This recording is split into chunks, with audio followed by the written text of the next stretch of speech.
I will introduce Erin now. Erin Carini is known for her flash-like humor and wit. She has an extreme passion for the arts, community building, and helping others. She has loved her time here in this program. Please welcome Erin Carini.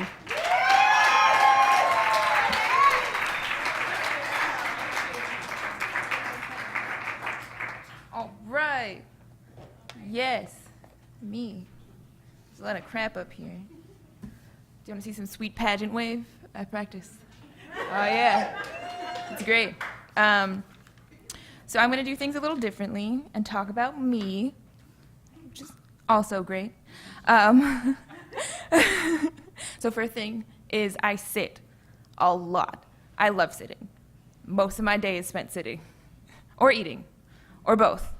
I wish I was sitting right now. But the only place that I can't stand sitting is the doctor's office. I mean, what are those seats made of? They are the most uncomfortable chairs in the universe. I mean, I can sit for a really long time, but I cannot sit in them. When I have to get up from sitting in them, I think, thank God I'm in a hospital because I just hurt my neck and my back and, sorry, I had to crack from the chair, you know, and my hips. It's terrible. And now I have the flu, and that guy's cold, and a Charlie horse. And every time I try to get up from those itchy chairs, I feel like I just ran a marathon. But all I did was sit for an hour. Another thing I don't like is, well, that's pretty big now, is anti-motivational posters. Like, life is the soup and I'm the fork. That does not make sense to me. That's not as discouraging as it could be. Yes, my problem is that they are not sad enough. You don't need a fork or a spoon to eat soup. I have eaten that stuff right out of the can. And I think that is a way sadder image. Forks imply income and at least some motivation. Two things I wish I had. I also have a lot of stuff going on in my head. Lots of negative chatters. Mostly my brain is full of internet trolls. That's why I'm so mean to myself and others. Sorry, others. Here, I'll give you an example and you can all participate. This was me earlier in the mirror. You didn't practice enough. You're so sweaty. Is that normal? I think excessive sweating means you have cancer. They're all gonna laugh at you. That's a book joke, by the way. Book joke. Why are you like this? Come on. You guys think of something. It'll be fun. Nobody? Okay, fine. It's okay. I have plenty. It's all right. And it doesn't stop until I say something like, are you guys all Dementors? Because you suck so much.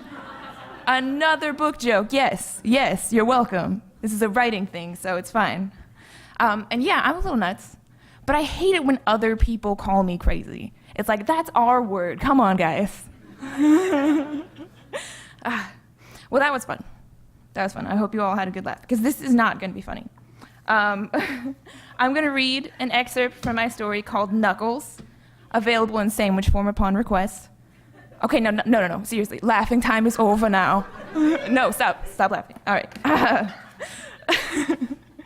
Even though I just messed up everything over here. But no one knows that but me, except I told you. Ooh, electric. From the sweat. Actually, it's not. Art is a lie. Knuckles. Plural noun. Knuckles, a round protuberance formed by the bones in a joint. Knuckles in Sonic the Hedgehog. He's a red anchilla, a specific breed of hedgehog, different from Sonic, with spikes hiding under comically large gloves. Fox Kids had Saturday morning cartoon lineup with Sonic, a show about magicians I can't remember, and my favorite 1994 classic, Spider-Man the Animated Series. My brother and I watched it religiously, one of the very few things we actually did together. I remember him on the opposite end of the couch, sullenly holding the arm I'd pinched and twisted too hard, me eating the last of the Frosted Flakes. He had to learn, like I did, that you couldn't get everything you wanted just because you had the love of both our parents. Especially the last of the Frosted Flakes. The smugness of my adolescent victory lasted as long as one takes to run across a crowded living room, but it still felt good. Knuckles. They protrude from a black steering wheel. I hold it so tightly that they shift from red to white. I can't reach the pedals, even though I have long legs for my age. My brother is crying in the back seat. I try to hold my tears in, try to keep breathing. I have to keep moving forward. My dad's eyes are closed, but I know he's not sleeping from the way his hands keep migrating toward my lap in the passenger seat. "How old are you?" he asks in a slur. I try to ignore him and the screaming and the pounding in my chest and the vice around my heart. I don't want to die. I tap the pedal by stretching out my foot and big toe as long as possible. I don't want to die. I see our house in the distance, and then can I loosen my grip. Knuckles.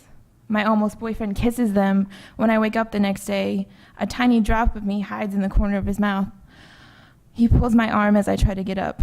I am lost in a fog, not the monotonous, tortured past fog that I'm used to, but a pink cloud, coconut and warm ginger, the scent that best describes you. I'm not sure why, but that's how you make me feel. Safe, warm, coconutty. I first noticed the comparison while hunting for hand soap in the tiny grocery store by my old apartment. The day after our first date, I stumbled upon the scent, and now it's the only soup.